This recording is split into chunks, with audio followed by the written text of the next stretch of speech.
Nephron నిర్మాణము. ఇందులో కూడా ప్రధానంగా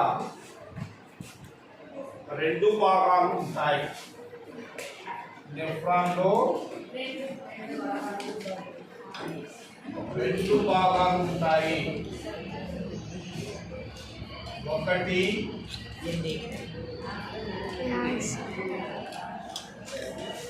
మార్ఫీజియన్ దేహం,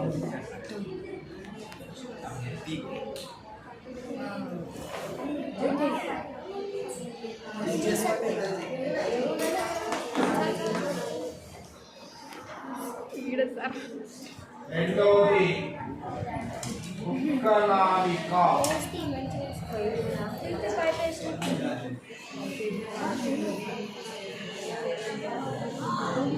నెఫ్రాన్లో కూడా రెండు ప్రధాన భాగాలు ఉంటాయి. ఒకటి మార్ఫీజియన్ దేహము, రెండవది వృక్కనాళిక. మార్ఫీజియన్ దేహం అని ఏంటంటే అవివాహిత మణిక, ఒక ఇంద్రని నిర్మాణం, కప్పు లాంటి నిర్మాణం ఉంది. ఆ కప్పు లాంటి నిర్మాణాన్ని బహుమంతులిక అంటారు. బహుమంతులికలో కూడా అవివాహితమని అనేక రక్త కేశనాళికలు ముడివేసుకుని ఉండడం వల్ల రక్తకేశ నాళిక గుచ్చము ఏర్పడుతుంది. ఈ యొక్క బహుమంతులికను మరియు రక్తకేశ నాళిక గుచ్చాన్ని కలిపి మార్ఫీజియన్ దేహము అంటారు.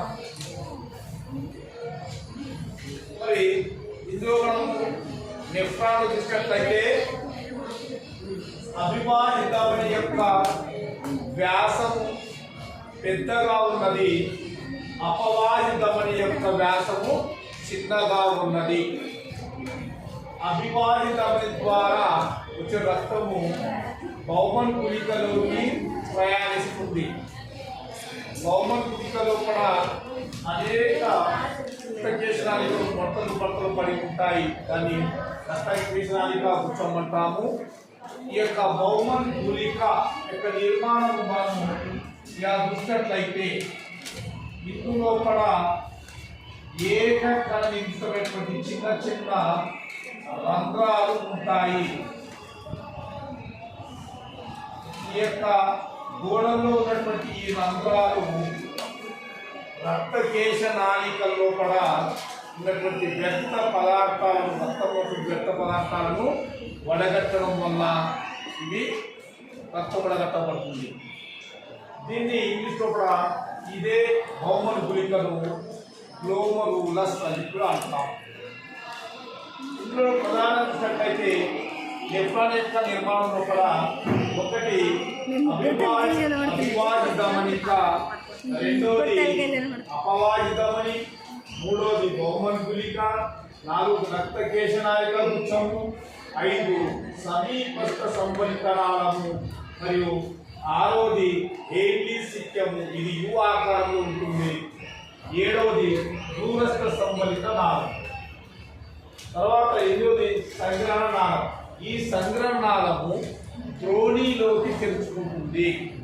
త్రోణి లోపల తయారైనటువంటి మూత్రము మూత్ర నాళికల ద్వారా మూత్రాశయానికి చేరుతుంది.